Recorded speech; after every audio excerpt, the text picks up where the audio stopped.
할렐루야. 오늘 또 하나님의 은혜와 평강이 여러분 가운데 함께하기를 축복합니다. 성지순례라고 하는 것, 어떤 분은 참 싫어하는 분도 계시더라고요. 그러나 저는 몇 차례 이집트, 또 이스라엘, 터키 이런 지역을 선교여행을 했습니다마는 많은 유익이 있다고 생각을 합니다. 그 중에서 구약의 이집트라든가 또는 예수님이 사역했던 예루살렘이라든가 이런 데 참 감동적인 데가 많은데, 제가 더 은혜 받았던 것은 터키 사도 바울의 섬겼던 교회들을 방문하는 일이 굉장히 은혜가 있었습니다. 터키라는 곳이 넓어 가지고요, 배도 탔지만은 비행기도 타고 버스도 타고 이래 가면서 선교 여행을 하면서, 이 깊은 산골까지 어떻게 바울이 걸었을까? 강도의 위험과 강의 위험과 여러 가지 목숨을 위협하는 것을, 지금이야 이렇게 교통이 편리한데 오고 가고가 쉬운데 그래도 힘든데 바울은 어떻게 했을까 하는 그런 생각을 하면서 감동적이었다고 지난번에도 말씀드렸습니다만은, 오늘 또 이 숨차게 복음을 쉴 틈 없이 전하는 바울의 열정의 길을 따라가면서 여러분 은혜 받는 시간이 되기를 주의 이름으로 축복합니다.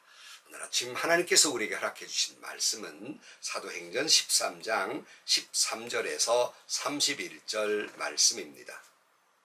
바울과 그 일행은 바보에서 배를 타고 밤빌리아에 있는 버가로 건너갔다. 그런데 요한은 그들과 헤어져서 예루살렘으로 돌아갔다. 그들은 버가에서 더 나아가 비시디아의 안디옥에 이르러서 안식일에 회당에 들어가 앉았다.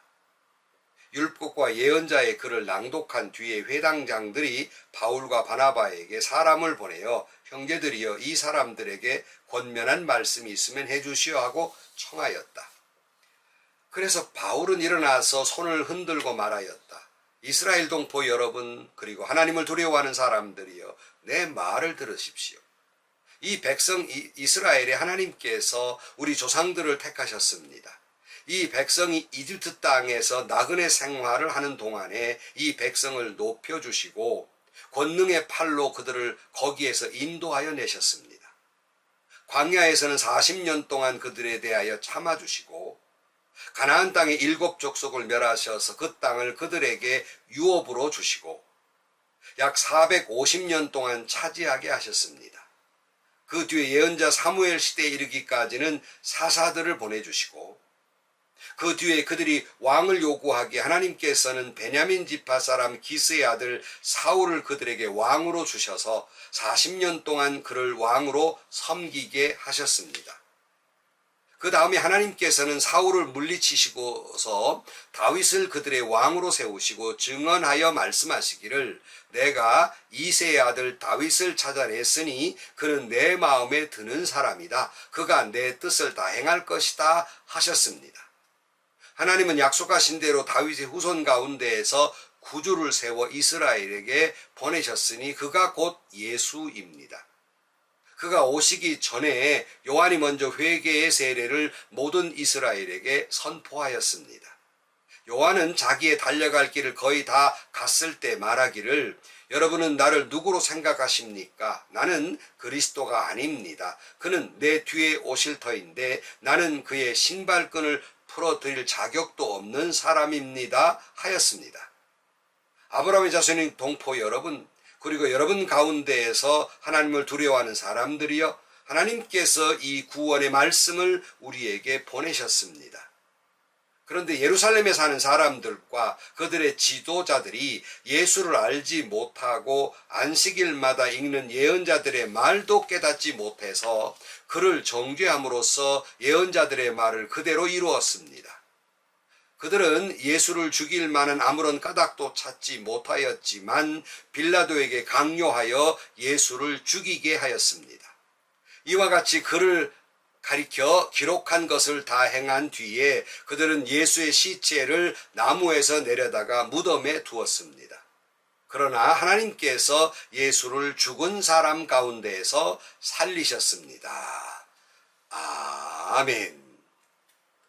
성령에 이끌려 세워진 교회는 성령에 이끌려 안디옥까지 복음이 전해지게 되고, 성령에 이끌려 안디옥 교회는 또 바울과 바나바를 이방인의 선교사로 보내게 되고, 성령에 이끌려 바울과 바나바는 곧 선교의 여행을 떠나게 됩니다.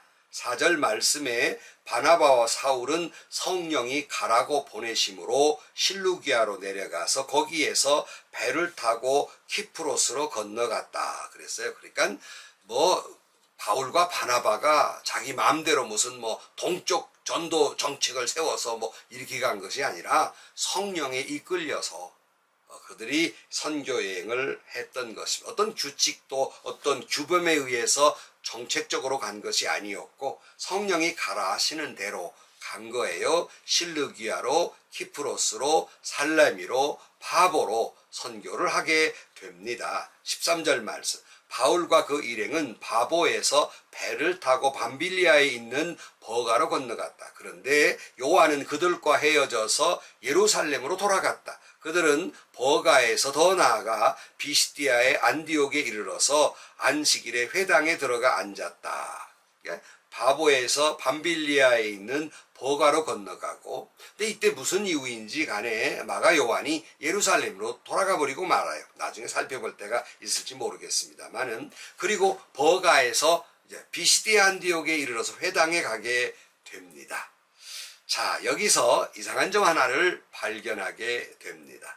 조금 앞까지는 이 선교 여행을 소개하면서 바나바와 사울이라는 표현을 하게 됩니다. 그런데 히브리식, 어제도 보았듯이 사울이라는 이름에서 바울이라는 이름으로 부르더니 오늘 본문에서는 바나바라는 이름이 사라집니다. 그리고는 바울과 그 일행이라고 부르게 됩니다. 그러니까 선교의 주도권이 바나바에서 바울에게로 넘겨가고 있음을 알 수 있습니다. 우리는 바나바의 훌륭한 점을 여러 번 살펴보았습니다만은 여느 사람 같으면 자존심이 상했다고 내가 먼저인데 하고 상처를 받았을 것입니다. 그러나 바나바는 어떤 사람이라 그랬어요?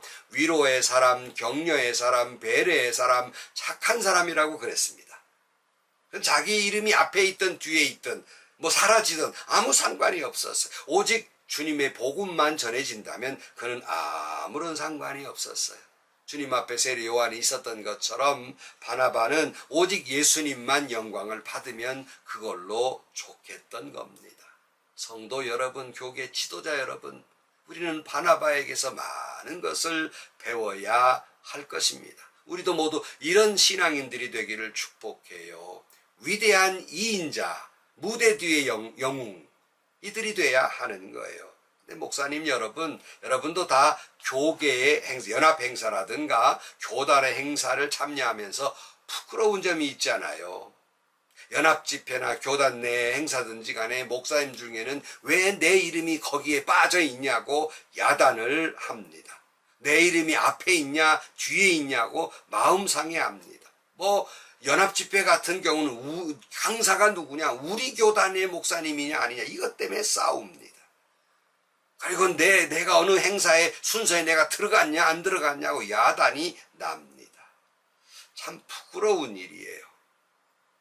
여러분, 바나바에게 배워야 합니다. 회개해야 합니다. 참 못난 사람이기 때문에 연합 집회든지 간에 또는 무슨 교단 내 집회든지 간에 또는 어떤 노회든지 간에 참 못난 사람의 행여나 제 이름이 들어가는 걸 참 꺼려해서 거절하는 경우가, 사양하는 경우가 종종 있습니다. 아니, 예수님 복음만 전해지면 됐지, 내 이름이 들어가는지 안 들어가는지, 내가 그 행사의 일원이 되는지 안 되는지 뭐가 그렇게 중요합니까? 그런 사람들은요, 예수 영광보다 자기 영광을 구하는 목사님들이에요. 자기 영광이 더 중요한 사람들이에요. 부끄럽습니다.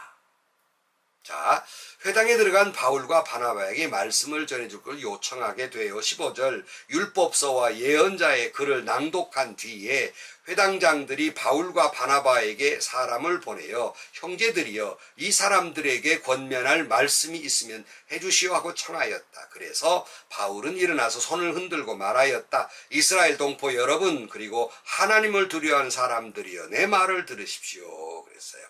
유대인들은 이제 말씀을 읽고 혹시 그 가운데 랍비가 있으면, 방문한 랍비가 있으면 그분에게 말씀을 전할 기회를 주는 것이 관례였던 것 같습니다. 회당장은 바울이 바리새인이었던 것을 알고 그에게 무슨 말씀을 좀 해석해 달라고 요청을 하면서 말씀을 전할 기회를 주었던 거예요. 성령 충만한 바울은 성령의 인도하심에 따라서 먼저 유대인들이 가장 사랑하는 율법과 언급된 이스라엘의 역사를 먼저 언급함으로써 이제 그들에게 복음을 전할 기회를 생각하게 됩니다. 바울은 왜 굳이 이스라엘의 역사를 언급했을까? 바로 그것은 바울은 결코 이스라엘의 역사를 가르치려 한 것이 아니라 바로 율법과 이스라엘 역사에서 예언된 약속된 메시아, 바로 그분이 예수라는 것을 말하려고 유대인들이 아주 중요하게 여기는 구약에 있는 말씀부터 쭉 내려오게 되는 것이에요. 17절 말씀에 보면 이 백성 이스라엘의 하나님께서 우리 조상들을 택하셨습니다. 이 백성이 이집트 땅에서 나그네 생활을 하는 동안에 이 백성을 높여주시고 권능의 팔로 그들을 거기에서 인도하여 내셨습니다 라고 말하면서 모든 역사는 하나님 섭리 아래 있는 것이었다 라고 말하면서 사무엘에서 사울로 그리고 다윗에게로 왕위가 이제 이어지는 것을 이야기하면서 22절로 내려가 보면 그 다음에 하나님께서는 사울을 물리치시고 다윗을 그들의 왕으로 세우시고 증언하에 이르시기를 내가 이새의 아들 다윗을 찾아냈으니 그는 내 마음에 드는 사람이다. 그가 내 뜻을 다 행할 것이다 하셨습니다. 하나님은 약속하신 대로 다윗의 후손 가운데에서 구주를 세워 이스라엘에게 보내셨으니 그가 곧 예수입니다. 그랬어요. 결국 지금 쭉 따라오면서 뭘 말하고자 하는 거예요? 구약에 약속하신 다윗의 후손으로서 메시아를 약속하셨는데 그 메시아가 바로 예수님이시다 하는 것을 전하고 있는 것입니다. 26절 말씀 이하에 보면 아브라함의 자손인 동포 여러분, 그리고 여러분 가운데에서 하나님을 두려워하는 사람들이요, 하나님께서 이 구원의 말씀을 우리에게 보내셨습니다. 그런데 예루살렘에 사는 사람들과 그들의 지도자들이 이 예수를 알지 못하고 안식일마다 읽는 예언자들의 말도 깨닫지 못해서 그를 정죄함으로써 예언자들의 말을 그대로 이루었습니다.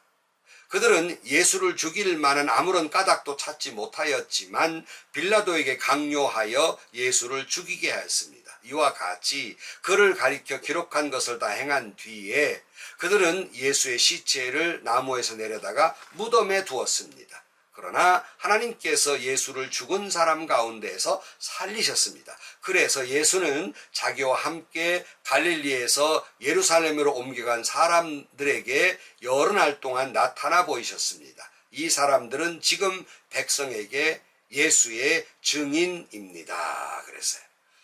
여러분, 이제 하나님의 다윗의 자손에게서 메시아를 보내겠다 약속하시고 주님이 오셨는데 예수님에게 아무런 죽일 만한 까닭도 없는데 예수를 죽였다는 거예요. 그런데 그들이 예수님을 무덤 가운데 놓았는데 하나님이 예수를 죽은 자 가운데에 살리셨고 여러 날 동안 많은 사람들에게 나타나여 보여주셨다. 이를 본 사람들이 지금 증인이다. 이렇게 복음을 전하고 있는 거예요. 결국 지금 바울이 저 위로부터 시작이 됐지만 말하고자 하는 게 뭐예요? 당신이 죽인 분이 바로 메시아였다. 근데 그 메시아가 당신들은 죽였지만 그 메시아가 부활하셨다. 이걸 말하고자 했던 거예요. 사실은요, 사도 바울의 설교는 시종일관 이거예요. 한결같이 이 설교를 했고요. 바울뿐만 아니라 사도들의 설교의 핵심은 예수님의 부활이에요. 하나님이 메시아로 예수를 보내셨는데 너희들이 그 예수를 죽였다. 근데 하나님이 그 예수를 부활하셔서 승천하셨다. 그러므로 그를 믿는 모든 자는 구원을 얻는다. 이것이 복음의 핵심이며 설교의 핵심이었고 오늘 많은 목사님들의 설교의 결국 결론은 이 말씀에 벗어나지 않습니다. 여러분, 사실은 이런 말씀을 전하는 것이 사도 바울에게만 사명이 아닙니다. 우리 모두가 그 사명을 가지고 있어요. 우리 모두는 하나님이 세상에 보낸 바울 같은 선교사들입니다. 하나님이 세상의 희망으로 보내신 메시지, 바로 우리는 증인들입니다. 자, 우리는 이렇게 증언해야 돼요. 아까 제가 잠깐 정리해 드렸습니다마는 하나님이 우리를 구원하시기 위해서 구약에서 약속하신 대로 다윗의 자손에게서 메시아 예수님을 보내셨고, 너희들이 그 예수를 죽였지만 예수가 십자가에 달려 죽으심으로 말미암아 우리 모든 죄가 사하시며, 주님이 부활하심으로 말미암아 그를 믿는 자도 부활해서 영생을 얻게 될 것이다, 구원을 얻게 될 것이다 하는 이 말씀, 이 증인이 바로 나다, 우리다 라는 말씀, 이거를 우리는 복음으로 그 메시지를 전해야 하는 것입니다. 성도 여러분, 오늘 또 우리는 그 사명을 가지고 있어요. 성령께서 나를 어디로 보내든지, 오늘 여러분이 만나는 사람, 오늘 여러분이 마음이 쓰이는 그 사람에게 주님은 여러분을 보내시는 거예요. 성령의 인도하심에 따라서 여러분 그에게 복음을 전하시는 여러분들이 되시고, 다시 말씀드립니다. 내가 선교사로 가든 선교사가 되든 아니면 선교사를 파송하셔야 합니다. 기도하시겠습니다.